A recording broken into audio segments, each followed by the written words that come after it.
श्री स्वामी समर्थ सगळ्यांना. तर स्वामी यूट्यूब चॅनेलवर आज आपण शिवरात्रीला कोणती पूजा करावी म्हणजे महादेवाची कृपा आपल्यावर सदैव राहावी, तर चला सुरू करूया. तर काही स्त्रिया किंवा पुरुष रात्रभर जागरण करतात, पण त्याचीसुद्धा पूजा असते बरं का. माणसं रात्री 12 ते 4 वाजेपर्यंत जागरण करतात. तर 12 ते 1 यावेळी महादेवाच्या पिंडीला अभिषेक घालावा व 1 ते 2 पर्यंत बेलपत्र अर्पण करावे. बेलपत्र अर्पण करताना शिवनामावली हे याचा वापर करावा. बेलपत्र हे 108 किंवा 365 या मानाने अर्पण करावे. बेलपत्र हे सोमवारी कधीही तोडू नये, त्यावेळी महादेवाचा वार असतो. यावेळी महादेवाचे नामस्मरण करावे. हे नामस्मरण 108 वेळा किंवा 1008 वेळा करावे. 2 ते 4 यावेळीस महादेवाचा जप करावा. जप करत असताना या मंत्राचा वापर करावा. ओम नमः शिवाय या मंत्राचा वापर केला तर महादेव आपल्यावर प्रसन्न होतात. तर काही माणसे मंदिरात जाऊन सुद्धा अभिषेक घालतात, तर ते सर्वात उत्तम असते, कारण की तेथील पुजारी आपल्याला मदत करतात. अशा प्रकारे आपण दुसरी पूजा कशी करावी हे पाहूया. तर सगळ्यात पहिले आपण जिथे पूजेला बसणार आहोत तेथील जागा साफ करून घ्या व तिथे पाट ठेवून त्याच्यावर पांढरे शुभ्र वस्त्र ठेवून घ्या.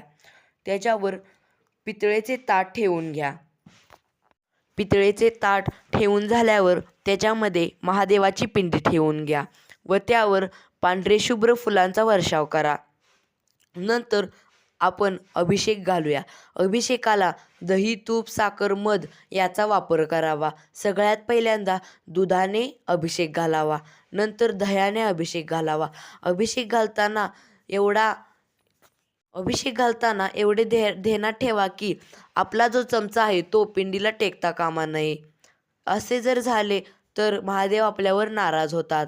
तर दही, दूध, तूप व साखर अशा पंचामृताने अभिषेक घालून घ्या. अभिषेक झाल्यानंतर आपल्याला ते अभिषेक साईडला काढून घ्यायचे आहे. नंतर पाण्याने पिंड स्वच्छ धुवून घ्या. नंतर त्यावर बेलपत्र अर्पण करावे.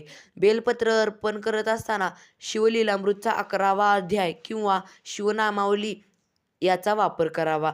शिवलीलामृत वाचन केल्याने आपल्याला उदंड आयुष्य मिळते. शिवनामावलीने आपल्यावर महादेवाची कृपा सदैव राहते. तर हे सर्व झाल्यानंतर आपल्याला अक्षदा घेऊन अर्पण करायचे आहेत. बेलपत्र अर्पण झाल्यानंतर हे करायचे आहे. आता आपण आरती करून घ्यावी. आरती करत असताना गणपतीची पहिल्यांदा, नंतर महादेवाची, नंतर घालिंग लोटांगण अशा प्रकारे आपल्याला आरती करून घ्यायची आहे. आरती झाल्यानंतर गोडाधोडाचा नैवेद्य दाखवावा. हे झाल्यानंतर आपल्याला धूप दीप ओवाळून घ्यायचे आहे. आता इथे आपली पूजा संपन्न झालेली आहे. जर तुम्ही अक्षदाचा वापर केला तरीही चालते. अक्षदा वापर करताना 1008 महादेवाची नामावली वाचावी लागते. एक नाम झाले महादेवाचे की 1 अक्षदा अर्पण करावी. अशा प्रकारे पूजा केल्याने महादेवाची कृपा आपल्यावर सदैव राहते. तर आपल्या या स्वामी चॅनेलला सबस्क्राईब अँड लाईक करा. तर आता इथेच आपण थांबूया. श्री स्वामी समर्थ.